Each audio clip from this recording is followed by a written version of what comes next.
Education টিকে আছাম চেনেলৰ সকলোকে স্বাগতম জনাইছোঁ। আৰু বন্ধুসকল, শিক্ষা বিভাগৰ ফালৰ পৰা এখন বহুত ইম্পৰ্টেণ্ট নটিচ আহিছে। ইয়াতে দেখিছে আপোনালোকে, ছাবজেক্টটো হৈছে যে প্ৰমোশ্যন অফ ষ্টুডেণ্টছ ইন শিক্ষা সেতু ফৰ দ্য একাডেমিক ইয়াৰ 2024-25। মানে এতিয়া যিহেতু নতুন বৰ্ষ চলিল, গতিকে আমাৰ যিসকল ষ্টুডেণ্টছ আছে তেওঁলোকক যিহেতু প্ৰমোট কৰিব লাগিব, গতিকে তাৰে ইয়াতে আপোনালোকৰ প্ৰমোট কৰাৰ আগতে কিছুমান যিহেতু ইয়াতে নিয়ম মানি চলিব লাগে, এক্টিভিটিছ কিছুমান থাকে।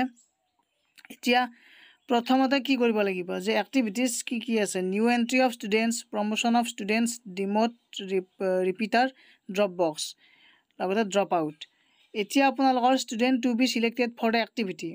এতিয়া the new student entry will be done in ক শ্ৰেণী, মানে ক শ্ৰেণী বা বালবাটিকা বা ক্লাছ 1ৰ পৰা যিহেতু নতুন ষ্টুডেণ্টছ আহিব, তেওঁলোকক এণ্ট্ৰি কৰিব লাগিব। তাৰে পিছতে যিখিনি আগৰ ষ্টুডেণ্টছ আছিল তেওঁলোকক যিহেতু হায়াৰ ক্লাছলৈ এতিয়া প্ৰমোট কৰিব লাগিব, সেইটো এটা থাকিব। আমি সকলোৱে কৰি থাকোঁ, এইবিলাক সকলোৱে জানেই। তাৰে পিছত আপোনালোকৰ কোনোবা এজন ষ্টুডেণ্টছ যদি মানে এটা ক্লাছতে থাকিব বিচাৰে, তেওঁ সেইটো ক্লাছতে থাকিব পাৰিব, তাৰ কাৰণেও অপশ্যন আছে।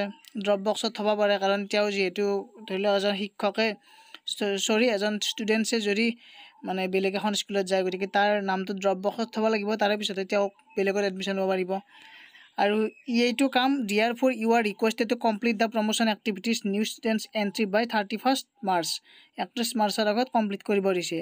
আৰু district and block MIS official has been completed on 19/3, মানে তেওঁলোকে 19 মাৰ্চত তেওঁলোকে কমপ্লিট কৰা বুলি দেখুৱাইছে। It is requested to arrange training for CRCC 23 মাৰ্চত এটা ট্ৰেইনিং দিছিল, গতিকে সেইখিনি আছে। গতিকে আমি 31 মানে 31 মাৰ্চৰ আগত গোটেইখিনি কমপ্লিট কৰিব লাগিব বুলি এখন নটিচ আহিছিল। গতিকে এইখন আছিল আপোনালোকৰ শিক্ষা বিভাগৰ ফালৰ পৰা এখন অহা ইম্পৰ্টেণ্ট নটিচ। গতিকে এনেকুৱা বিভিন্ন আপডেট পাই থাকিব, সকলোৱে শ্বেয়াৰ কৰি দিয়ক ভিডিঅ'টো, ছাবস্ক্ৰাইব কৰি ৰাখক চেনেলটো। আজিলৈ ইমানেই, ধন্যবাদ, থেংক ইউ।